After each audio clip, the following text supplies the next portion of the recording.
Nahinumdum ba kamo diha sa atong misa nga naay usa ka pulong nga kanon natong ginabalik nga nagaingon kita nagi sa pulong lamang mamaayo ako. Asa nang dapita sa misa? Mao lagi na. Ang uban magliraw-liraw pa sa mga dapita ha, no? Nga usahay lagi sa atong pagtubag murabag nahimo na lang na siyang automatic nga wa na ganita kibalog asa dapita. Dapit na, no? Pagbayaw o pagingon sa pari, mao kini ang kordero sa Dios nga nagawagtang sa kalibutan. Bulahan kita nga mulawat kaniya. Ginoo, dili ako angay mo kalawat kanimo. Sa sunod, apan pamulong lamang mamaayo ako. Usa ka dako nga pagpadayag sa pagsalig nga gani sa ebanghelyo atong nakita diha sa kinabuhi sa usa ka tawo nga naghangyo kang Hesus nga maayo ang iyang anak. Dili necessary alang kaniya nga naa ang presensya ni Kristo. Pulong lamang ug mao ning gisulti ni Hesus. Lakaw dili mamatay ang imong anak.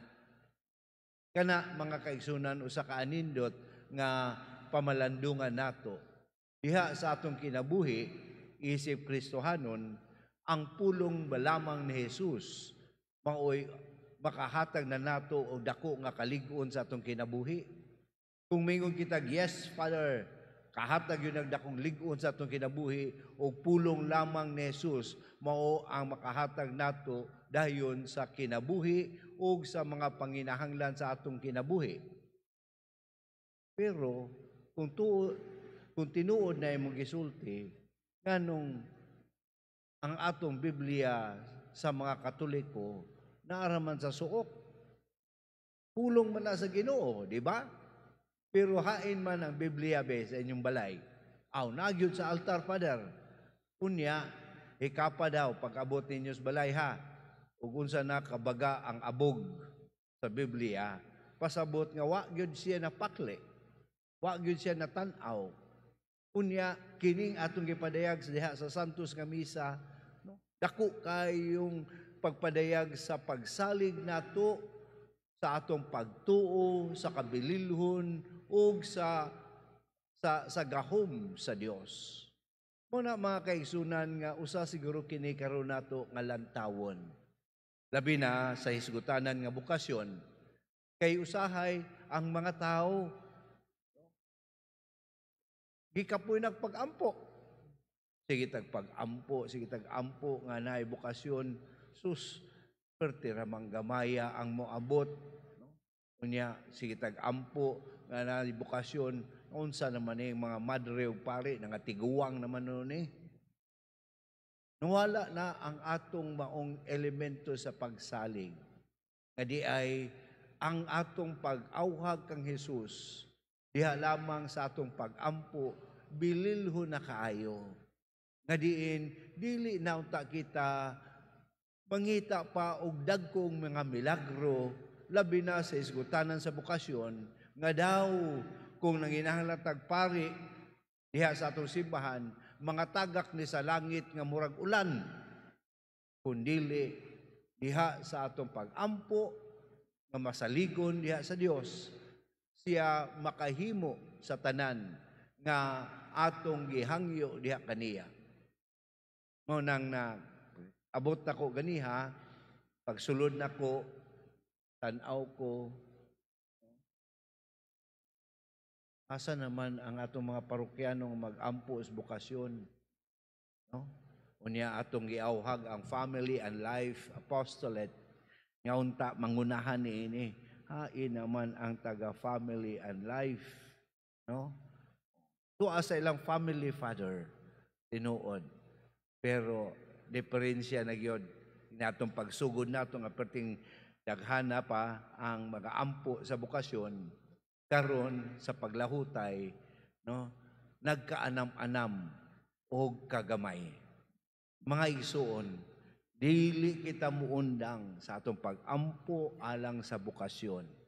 Kay kibalo kita, pulong lamang sa Ginoo matuma na ang tanan natong mga gihangyo kaniya. Apan diha sa iyang pamaagi, dili sa atong pamaagi. Adiin, kung nagatuo kita nga ang Dios mo'y tinubdan sa bukasyon, ang Dios maugayoy mo amuma sa iyang simbahan, ang Dios maugayoy mo tubag sa kinatibuk-an nato nga mga panginahanglan, na ang atong unang buhaton maugayon ang ato nga pag-ampo alang sa atong bukasyon ug pagpaningkamot og puyo mismo sa atong mga bukasyon. Pananglitan, unsa kay nahitabo, no? Nga giingon ni Jesus sa Ebanghelyo, "Nakaw, uli na.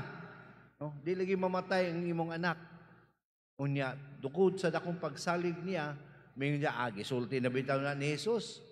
Di na kumuli. Muadto sa ako sa bungan. No? Muadto sa ako sa akong barkada. Muadto sa ako sa ubang mga buluhaton nako. Kung wa siya mo uli, kaha. Kung wa siya mo tuman sa giingon ni Jesus, maayo kayang anak. Muna mga kaigsunan, nga tinuod musali kita sa pulong sa Dios, apan ang dakong pagsalig nga atong ipadayag, mao gayud ang pagsunod sa iyang mga gisulti kanato. Kumingon kita nga nag-ampo kitag bukasyon, nga unta ang Dios maghatag sa atong simbahan, sa atong parokya, ug daghan ug kanang mudaghan ang bukasyon labi na sa pagkapari ug pagkamadre nan atong buhaton. Atong buhaton. Sa may buhaton nato, Father, dasigon. Dasigon nato. Mao na mga kaigsunan nga naabay atong pagdasig diha sa mga musuluray, mga batanon. No? Nga labi na karon kasagaran nga mga hamtong musurinder na lang pagtanaw sa mga batanon pa wag yun ay buot, no? Wag yun ay ayo. No, wag yun, puro wa. Pero kung dili nato budlayan mga igsoon, ang giingon ni Jesus, dili mutubo ang binhi sa bukasyon. Kung kita usab, dili muhatag nini og aksyon. Busa kini atong pangayoon sa Ginoo nga dili lang unta pinaagi sa mga pag-ampo, kundi pinaagi usab sa atong mga buhat nga makita gayon ang atong tinuod nga paghangyo sa Ginoo sa papangaliya kaniya alang sa bukasyon dinhi sa atong parokya ug sa kinatibuk-an sa simbahan.